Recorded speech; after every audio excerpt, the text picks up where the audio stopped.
Assalamualaikum warahmatullahi wabarakatuh. Sahabat kisah dan hikmah, kembali lagi dalam kisah dan hikmah dalam episode terbaru. Pada episode kali ini ada cerita menarik tentang seorang wanita pezina, pembunuh, dan Nabi Musa. Bagaimana kisah selengkapnya? Yuk simak langsung.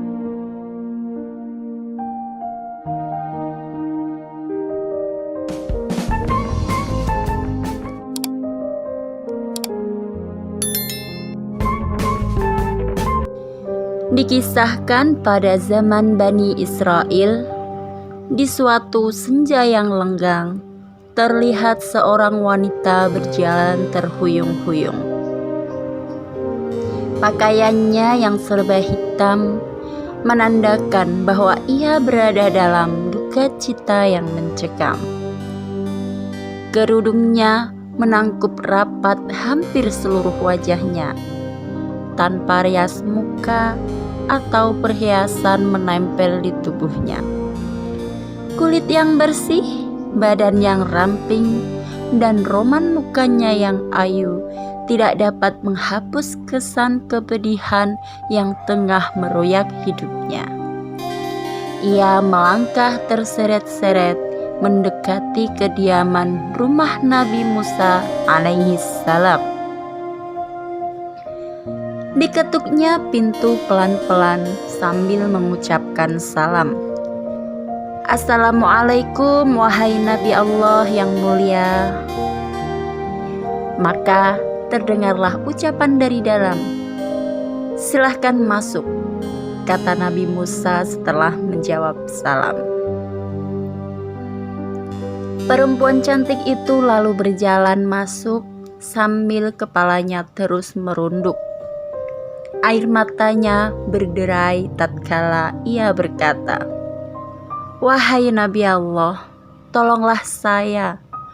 Doakan saya agar Tuhan berkenan mengampuni dosa keji saya."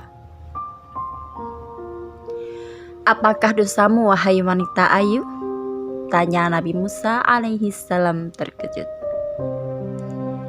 "Saya takut mengatakannya," jawab wanita cantik itu. "Katakanlah, jangan ragu-ragu," desak Nabi Musa. Maka perempuan itu pun terpatah bercerita, Saya telah berzina."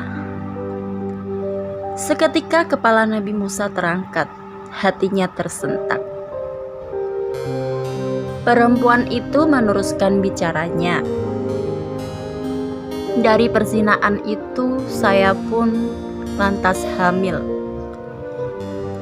Setelah anak itu lahir, langsung saya cekik lehernya sampai tewas," ucap wanita itu seraya menangis sejadi-jadinya.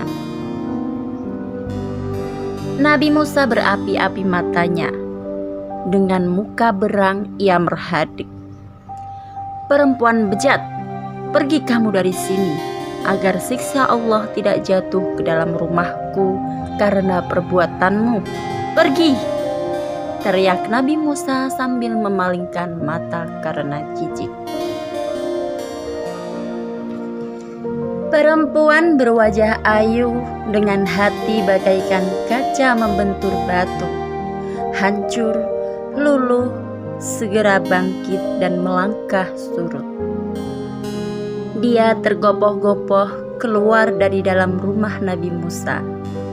Ratap tangisnya amat memilukan.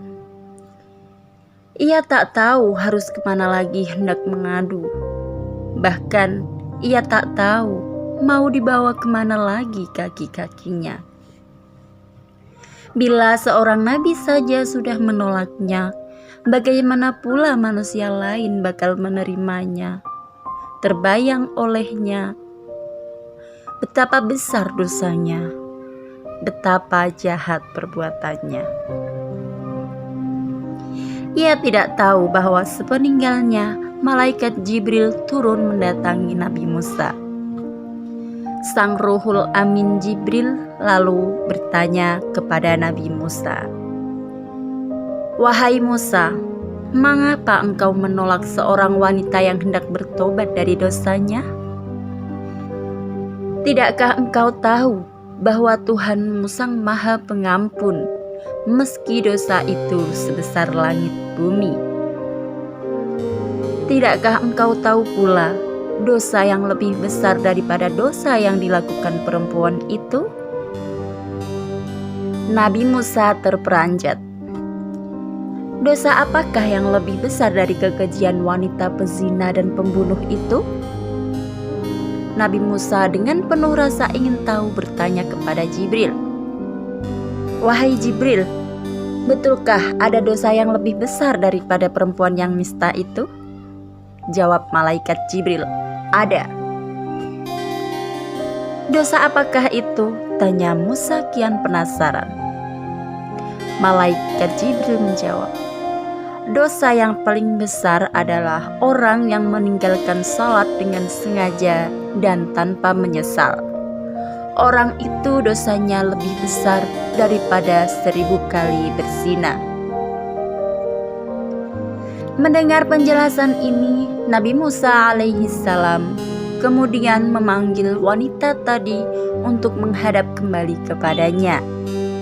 Ia mengangkat tangan dengan khusyuk untuk memohonkan ampun kepada Allah untuk wanita tersebut.